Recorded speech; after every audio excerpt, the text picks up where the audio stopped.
जो 8th chapter था various type of power plant, उसमें हम लोगों ने थर्मल पावर प्लांट पढ़ लिया था। जो नेक्स्ट हमारा था हाइड्रो इलेक्ट्रिक पावर प्लांट, इसका भी हाफ पार्ट हो चुका था। तो चलिए शुरू से उसको फिर से देख लेते हैं।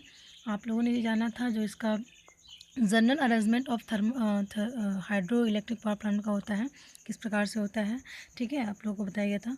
और इस इतने सारे स्टेप के बाद जो होता है हमें 3 फेजेस जनरेटर द्वारा 3 फेज की सप्लाई मिलती है। यानी first of all head water level, जिसको रिजर्वायर कहते हैं, वहाँ से डैम के माध्यम से हमारा एक वाटर पाइप केयरिंग लगा होता है। इस वाटर पाइप केयरिंग को सपोर्ट के माध्यम से सपोर्ट किया जाता है। फिर बाद में ये वाटर टरबाइन में पड़ता है। ये इसका जो पाइप जो पानी आ रहा होता है, इसके बाद यहाँ पे क्या होता है, जब टरबाइन घूमती है, टरबाइन घूमने के बाद ये मैकेनिकल एनर्जी को फिर हमारा जो 3 फेज AC जनरेटर लगा होता है वो इलेक्ट्रिकल एनर्जी में कन्वर्ट करके हमें 3 फेज AC सप्लाई प्रदान कर देता है, ठीक है।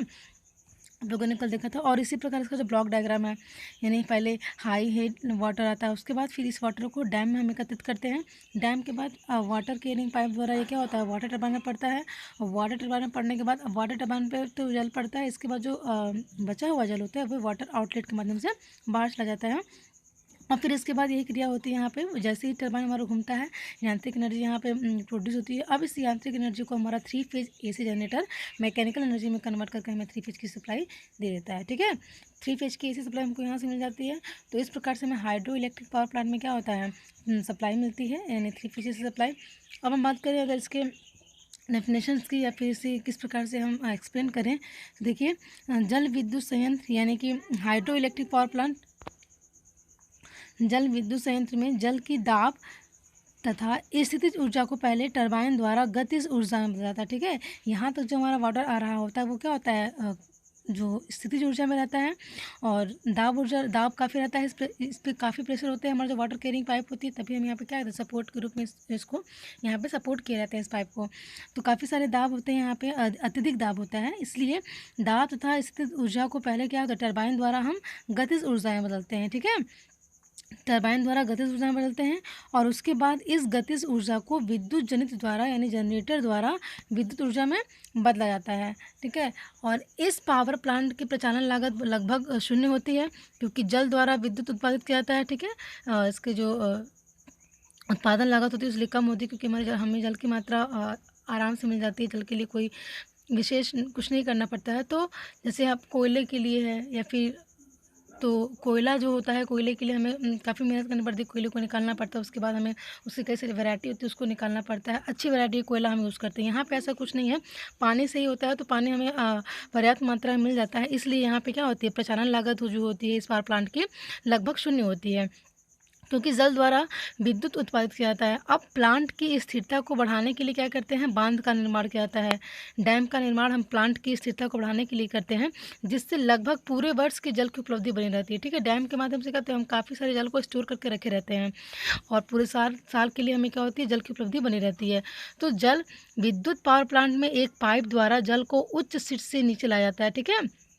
यानी कि हाइड्रो इलेक्ट्रिक पावर प्लांट में क्या होता है, एक पाइप द्वारा जल को उच्च शीर्ष से नीचे लाया जाता है। यानी कि हाइड्रो इलेक्ट्रिक पावर द्वारा इसी की बात हो रही है, वाटर कैरिंग पाइप के माध्यम से हम हेड वाटर लेवल यानी उच्च शीर्ष के वाटर को हम टेल वाटर लेवल निम्न शीर्ष के वाटर तक लाते हैं, ठीक है।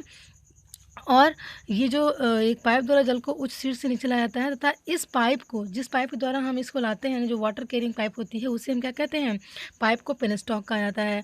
तथा यह उच्च दाब वाला जल टरबाइन पर गिरकर, जो पेनस्टॉक कहते हैं, जिस पाइप द्वारा ये जल आता है, यानी कि तथा यह जो उच्च दाब वाला जल होता है जो पाइप के माध्यम से आता है, ठीक है, हाई प्रेशर वाला जो वाटर होता है वो पाइप के माध्यम से आता है, पेनस्टॉक के माध्यम से आता है।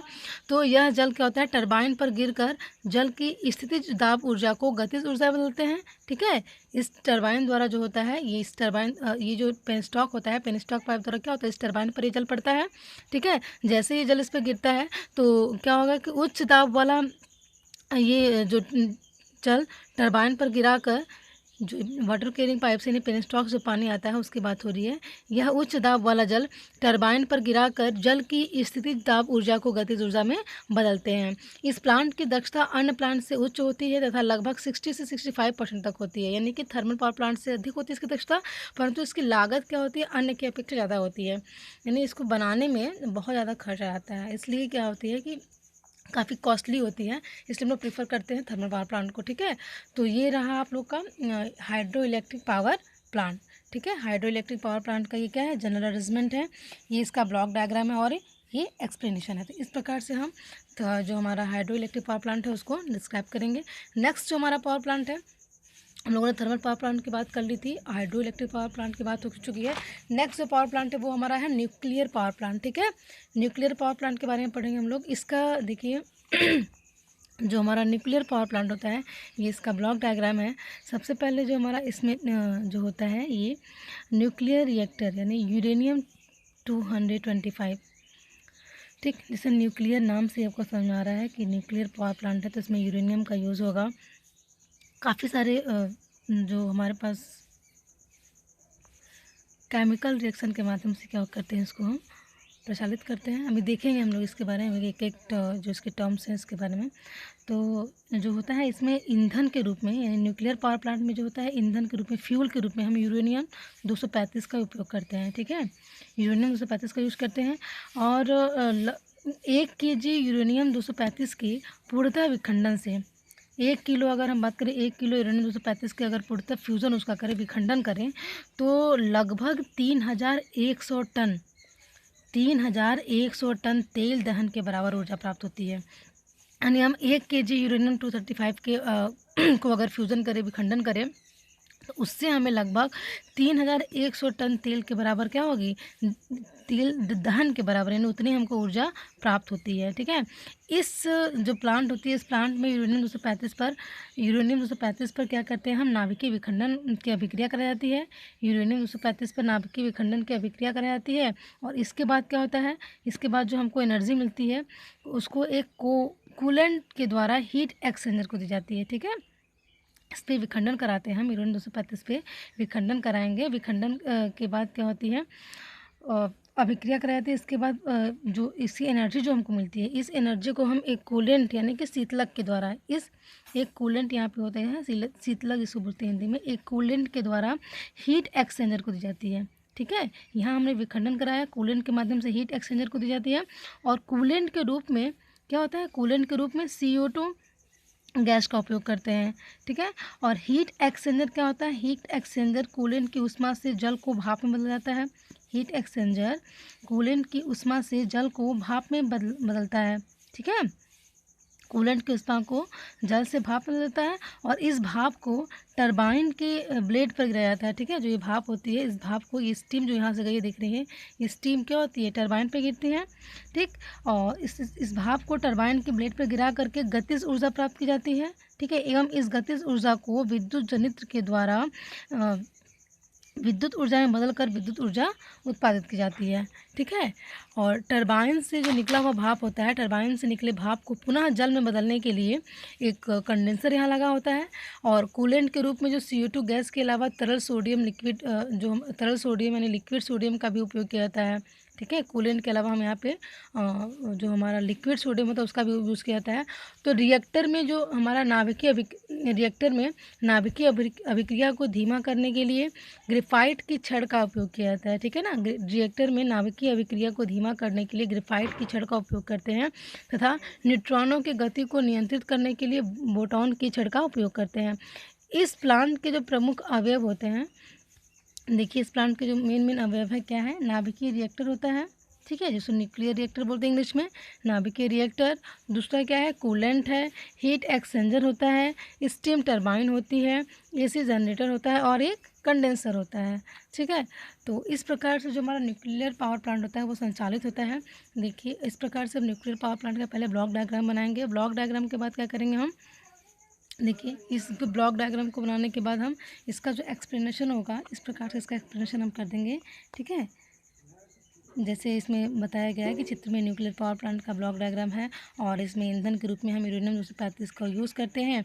1 kg यूरेनियम 235 के पूर्णतः विखंडन से लगभग 3100 टन 1000 टन तेल दहन के बराबर ऊर्जा प्राप्त होती है। इस संयंत्र में यूरेनियम 235 पर नाभिकीय विखंडन की अभिक्रिया कराई जाती है और इसके फलस्वरूप प्राप्त ऊर्जा को एक कूलेंट के द्वारा हीट एक्सचेंजर को दी जाती है। कूलेंट के रूप में CO2 गैस का उपयोग करते हैं। हीट एक्सचेंजर कूलेंट की ऊष्मा से जल को भाप में बदला जाता है और इस भाप को टरबाइन के ब्लेड पर गिराकर गतिज ऊर्जा प्राप्त की जाती है एवं इस गतिज ऊर्जा को विद्युत जनित द्वारा विद्युत ऊर्जा में बदलकर विद्युत ऊर्जा उत्पादित की जाती है। और फिर टरबाइन से निकलने भाप को पुनः जल में बदलने के लिए कंडेंसर का यूज़ करते हैं। अब कूलेंट के रूप में जो CO2 गैस के अलावा तरल सोडियम यानी लिक्विड सोडियम का भी यूज़ किया जाता है। रिएक्टर में नाभिकीय अभिक्रिया को धीमा करने के लिए ग्रेफाइट का छड़ का उपयोग करते हैं तथा न्यूट्रॉनों की गति को नियंत्रित करने के लिए बोरान की छड़ों का यूज़ करते हैं। और इस प्लांट के जो प्रमुख अवयव हैं, जो भाग हैं, वो क्या है, निम्नलिखित है। इस प्रकार से इसको हम लोग एक्सप्लेन करेंगे, ठीक है, न्यूक्लियर पावर प्लांट को। तो जो हमारे पास न्यूक्लियर पावर प्लांट है उसको हम आप लोगों ने देखा कि किस प्रकार से ये ऑपरेट होता है ना, किस प्रकार से हमको 3 फेज की सप्लाई मिलती है। तो अगर आपको बेसिकली ब्लॉक डायग्राम याद रहेंगे तो ब्लॉक डायग्राम के माध्यम से इसको आप आराम से एक्सप्लेन कर सकते हैं। तो ये आप लोग का जो 3 पावर प्लांट था, nuclear power plant, hydro electric power plant और थर्मल पावर प्लांट, वो यहाँ कंप्लीट हो जाते हैं। तो इस प्रकार से कभी भी अगर इसका कुछ क्वेश्चन आते हैं तो इसके लिए मोस्ट इम्पॉर्टेंटली होता है आप लोग का ब्लॉक डायग्राम। अगर आप लोग ब्लॉक डायग्राम बनाते हैं तो ब्लॉक डायग्राम से आप आधा एक्सप्लेनेशन उसका कर लेंगे, ठीक है, अच्छे से। तो ब्लॉक डायग्राम अच्छे से याद रखिएगा आप लोग, किसी भी प्लांट का हो, न्यूक्लियर पावर प्लांट का हो या हाइड्रो पावर प्लांट का हो या फिर थर्मल पावर प्लांट का हो, ठीक है। इस प्रकार से हम डिस्क्राइब करेंगे अपने तीनों पावर प्लांट को। तो यहाँ आप लोग का जो चैप्टर नंबर 8 है, various type of power plant, वो ख़त्म हो जाते हैं इन 3 और जो पावर प्लांट है उसके साथ, ठीक है।